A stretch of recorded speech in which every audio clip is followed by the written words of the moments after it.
அஸ்ஸலாமு அலைக்கும் வரஹ்மத்துல்லாஹி வபரகாத்துஹு. நான் சகிப் மடவலை. இந்த உலகை படைத்து பரிபாலித்து கொண்டிருக்கும் ரப்புல் ஆலமீன் அல்லாஹுக்கே புகழ் அனைத்தும். சலாத்தும் சலாமும் நமது இறுதி தூதர் முஹம்மது நபி ஸல்லல்லாஹு அலைஹி வஸல்லம் அவர்கள் மீதிலும் அவரை பின்பற்றி வாழ்ந்தவர்கள் மீதிலும் உண்டாகட்டும். ஹஜ்ஜும் இப்ராஹிம் அலைஹிஸ்ஸலாம் என்ற தலைப்பில் சிறிது உரையாற்ற வந்துள்ளேன். நபி இப்ராஹிம் அலைஹிஸ்ஸலாம் அவர்கள் சுமார் 4000 ஆண்டுகளுக்கு முன்பு இறைவனின் தூதுவராக அனுப்பப்பட்டவர். கிறிஸ்துவர்களால் ஆபிரகாம் என்று அழைக்கப்பட்டவர். அல்லாஹ்வின் இல்லமான புனித கஅபாவை கட்டியவர். முதல் ஹஜ்ஜுடைய கிரிகைகளை நிறைவேற்றியவர். குர்பானி கொடுத்தவர். நூஹ் நபி மறைந்து பல நூற்றாண்டுகளுக்கு பின் தோன்றியவர்.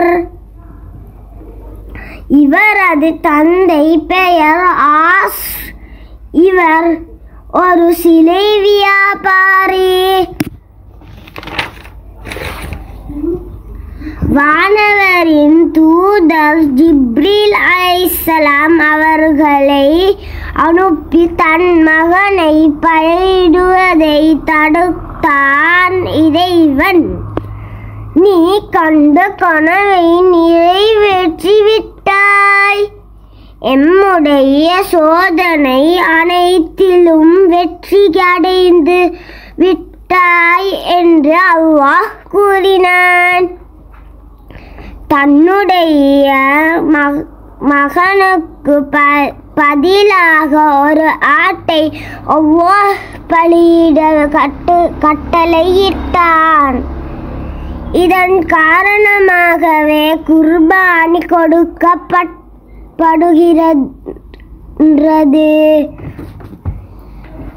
இறை தூதர் அவர்கள் அல்லாஹ்வின் கட்டளைக்கு அடிபணிந்து தங்களது மகன் இஸ்மாயில் அலைஹிஸ்ஸலாம் அவர்களை பலியிட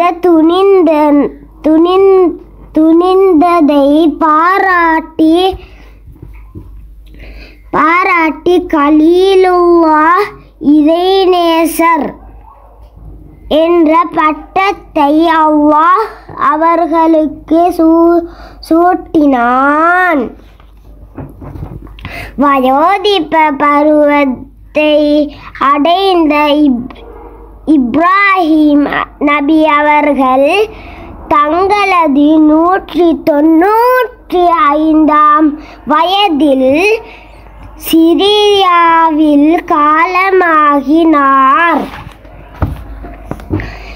இப்ராஹிம் அலைஹிஸ்ஸலாம் அவர்களின் குடும்ப தியாக வரலாற்றை சிறப்பிக்கும் முகமாக அல்லாஹ் உலக முஸ்லிம்களுக்கு ஹஜ் கிரிகையை கடமையாக்கினான்.